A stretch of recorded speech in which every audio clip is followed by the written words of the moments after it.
Balen public डिबेटमा नबस्ने 76 जनाको हत्यारासँग एउटै मञ्चमा उभिन्न भन्दै दिए कडा जवाब। दर्शकबिन, काठमाडौँ महानगरपालिकाका पूर्व मेयर बालेन्द्र शाहले नेकपा एमालेका अध्यक्ष केपी शर्मा ओलीसँग एउटै मञ्चमा पब्लिक डिबेट नगर्ने बताएका छन्। राष्ट्रिय स्वतन्त्र पार्टीको तर्फबाट फागुन 21 गतेको चुनावमा प्रधानमन्त्रीको उम्मेद्वारका रूपमा अगाडि सारिएका बालेनले एमालेका अध्यक्ष केपी शर्मा ओलीको भनाइमाथि कडा प्रतिक्रिया जनाउँदै पब्लिक डिबेटमा सहभागी नहुने बताएका हुन्। सामाजिक सञ्जाल मार्फत आफूलाई देश जलाउने र आतंकवादीको रूपमा चित्रित गरिएको आरोपप्रति कडा प्रतिक्रिया जनाउँदै उनले ओली तयार भएको भनिएको पब्लिक डिबेटमा नबस्ने बताएका हुन्। बालेनले भदौ 23 गते बालबालिकाको हत्या र 24 गते भएको आगजनी घटनाको जिम्मेवारी आफूहरूमाथि थोपरिएको भन्दै आपत्ति जनाउँदै ओलीको पब्लिक डिबेटको प्रस्तावप्रति कडा प्रतिक्रिया जनाएका छन्। उनले आफू बालबालिकाको हत्या र त्यसका मतियारसँग एउटै मञ्चमा नउभिने बताएका हुन्। बालेनले भनेका छन् 76 जना बच्चाको हत्यारा र उसको मतियारसँग एउटै मञ्चमा उभिनु भनेको म पनि त्यसमा सामेल भएको बुझिनेछ। उता पूर्वमा 6 दिन बिताएर बालेन काठमाडौँ फर्किएका छन्। चुनावी भेटघाटसँगै धार्मिक यात्रा गरेर शाह काठमाडौँ फर्किएका हुन्। काठमाडौँ महानगरपालिकाको प्रमुखबाट राजीनामा दिएर उनी प्रतिनिधि सभा सदस्यको उम्मेदवारी दर्ताका लागि मंगलबार झापाको दमक गएका थिए। जनकपुरबाट कालो रङको ल्यान्ड रोभर डिफेन्डरमा दमक आएका उनी सोही गाडीमा ताप्लेजुङ सदरमुकाम फुङलिङ पुगेका थिए। शनिबार साँझ काठमाडौँ फर्कँदा विराटनगर विमानस्थलसम्म सोही गाडीमा आए। व्यापारीको महँगो गाडी चढेको भन्दै उनको चर्को आलोचना समेत भएको थियो। मंगलबार दमक आएका उनी मनोनयन दर्तापछि बिर्तामोड पुगेर बसेका थिए। बुधबार दमक फर्किएर कार्यकर्तासँग भेटघाट गरे। मोरङ, सुनसरी र झापाका उम्मेद्वारसँग छलफल गरे। बिहीबार बिहान इलाम बजार पुगेर उम्मेद्वारसँग घर दैलो गरे अनि घण्टी पनि बजाए। पाँचथरमा पनि उम्मेद्वारलाई भोट मागेर उनले समर्थकसँग भेटघाट गरे। ताप्लेजुङ जाँदा चोकचोकमा भेला भएका समर्थक र कार्यकर्तालाई समेत भेटे। कतै नमस्कार गर्दै त कतै हात मिलाएर हालखबर सोध्दै उनी फुङलिङ बजार पुगेका थिए। त्यसपछि सानो फेदी हुँदै शुक्रबार बिहान पाथिभरा मन्दिर दर्शन गरेर फर्किएका उनले ताप्लेजुङमा समर्थकसँग भेटघाट समेत गरेका थिए। ताप्लेजुङबाट पाँचथर आएका उनी मध्य पहाडी लोकमार्ग हुँदै शुक्रबार बेलुका तेह्रथुमको म्याङलुङ बजारमा पुगे। शुक्रबार म्याङलुङ बसेका उनी शनिबार बिहान मन्दिर दर्शनका लागि पुगेका थिए। उनले म्याङलुङको देवीथान क्षेत्रमा स्थानीय मतदातासँग अन्तर्क्रिया समेत गरे। रासपा तेह्रथुमका उम्मेद्वार सुरेन्द्र कार्कीका लागि भोट समेत मागेका थिए। मतदातासँग तेह्रथुमको भूगोल, हावापानी र जनजीवनलाई प्रत्यक्ष महसुस गरेपछि मात्र वास्तविक समस्या चिन्न सकिने बताए। तेह्रथुमको नाम कागजमा पढ्न सकिन्छ, विकिपिडियामा पनि भेटिन्छ शाहले भनेका थिए। तर यहाँ आएर यहीको माटोमा बसेर यहीँका मान्छेसँग कुरा गरेपछि मात्र त्यो ठाउँको वास्तविकता बुझिन्छ।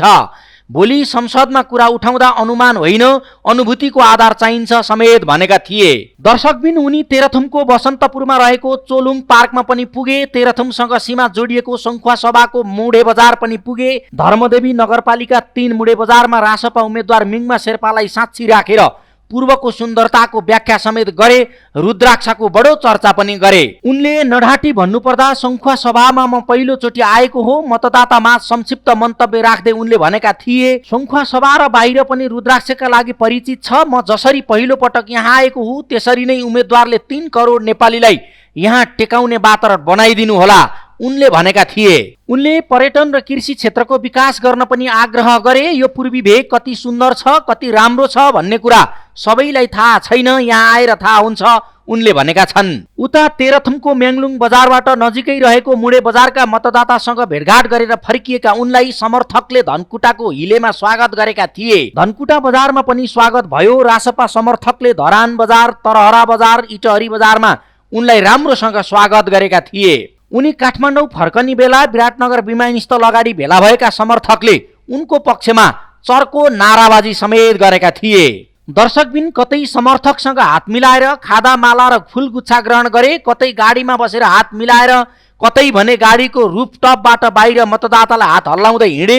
तर कतै सञ्चारकर्मीसँग भने बालेन कुरा गर्नै मानेनन्। बालेन शाह कोशीका जिल्लाहरूमा रासपा चुनाव चिन्ह घण्टीको माहौल बनाएर फर्किएको रासपा नेताहरू बताउँछन्। 1 चरण पूर्वका जिल्लाहरू घुमेर उहाँ फर्कनु भएको छ, माहौल राम्रो भएको छ, बालेन फेरि फर्कनुहुन्छ भन्दै समर्थकहरूले आशा जगाएका छन्। बालेन अब झापा क्षेत्र नम्बर 5 मा केन्द्रित भएर अन्य क्षेत्रमा पनि अभियानमा सहभागी हुने तयारी छ।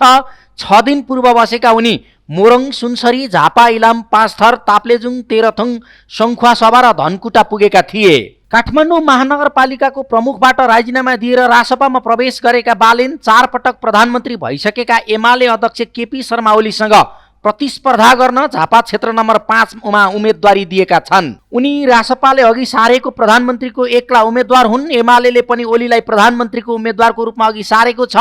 दुवै पार्टीले खडा गरेका उम्मेदवार भावी प्रधानमन्त्रीका आकांक्षी भएका कारण झापाको चुनावी सरगर्मी झ्वात्तै बढेको छ। त्यसको ताप कोशी प्रदेश हुँदै देशैभर फैलिरहेको छ। एमाले अध्यक्ष ओली पनि मतदाता र कार्यकर्तासँग भेटघाट गरी शुक्रबार दिउँसो विराटनगर विमानस्थल हुँदै काठमाडौँ फर्किएका थिए। बालेन शनिबार बेलुका विराटनगर विमानस्थल हुँदै काठमाडौँ फर्किएका हुन्। काठमाडौँ फर्कनु अघि विराटनगर विमानस्थल अगाडि रहेको पर्पल हेज क्याफेमा उनले रासपाका उम्मेदवार र अगुवा कार्यकर्तासँग छलफल गरेका थिए।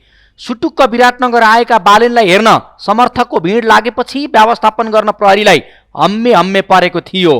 उता बालेनलाई यीले कटाक्ष गरेको छ। सामाजिक अभियन्ता यीले बहसमा चिप्लिनुभन्दा मञ्चन र नियोजित प्रस्तुति देखाउनु नै बेस हुन्छ भन्दै कटाक्ष गरेको हो। राष्ट्रिय स्वतन्त्र पार्टीका तर्फबाट प्रधानमन्त्री पदका उम्मेद्वार बालेन शाहले सार्वजनिक बहस नगर्ने निर्णय गरेका छन्। शाहको यो निर्णयलाई लिएर सामाजिक सञ्जालमा विभिन्न प्रतिक्रियाहरू आइरहेका छन्। यसैबीच सामाजिक अभियन्ता यीले बालेनको यो निर्णयप्रति कटाक्ष गरेका छन्। सामाजिक सञ्जालमा पोस्ट गर्दै यीले कुनै पनि भिडियो अन्तर्वार्ता नदिने र सार्वजनिक मञ्चमा बहस नगर्ने शाहको चुनावी रणनीति सही भएको भन्दै कटाक्ष गरेका हुन्। बालेनले बहसमा चिप्लिनु भन्दा बालेनले मञ्चन र नियोजित प्रस्तुति देखाउनु र स्टाटस थोक्दै बस्नु बेस भनेका छन्। त्यतिले दम पुगेकै छ। केपीको सान्दर्भिकता समाप्त भइसक्यो, तर भविष्यका लागि अझ अजङ्गको अर्को केपी चाहिएन त, उनले प्रश्न गरेका छन्। पत्रकारिताको निष्ठा र जोस भएको कसैले 24 गतेको घटनाक्रम, महानगर प्रहरीको निर्ममता, निरन्तरता, कानुनी राजको उपहास, सामाजिक आर्थिक नीति, गणतन्त्र संहिता, धर्मनिरपेक्षता आदिबारे केरकार गर्यो भने पारा तातिएर ज्वालामुखी पड्केर उत्पात हुन सक्ने यीको तर्क छ। त्यस्तो प्राकृतिक दुर्घटना हुन नदिनका लागि पनि बालेनले बहस गर्न नहुने उनको भनाइ छ। दर्शकबिन, हामीले समाचार स्रोतका लागि विभिन्न अनलाइन मिडियालाई लिएका छौँ। तपाईलाई यो भिडियो कस्तो लाग्यो आफ्नो प्रतिक्रिया दिन नभुल्नुहोला।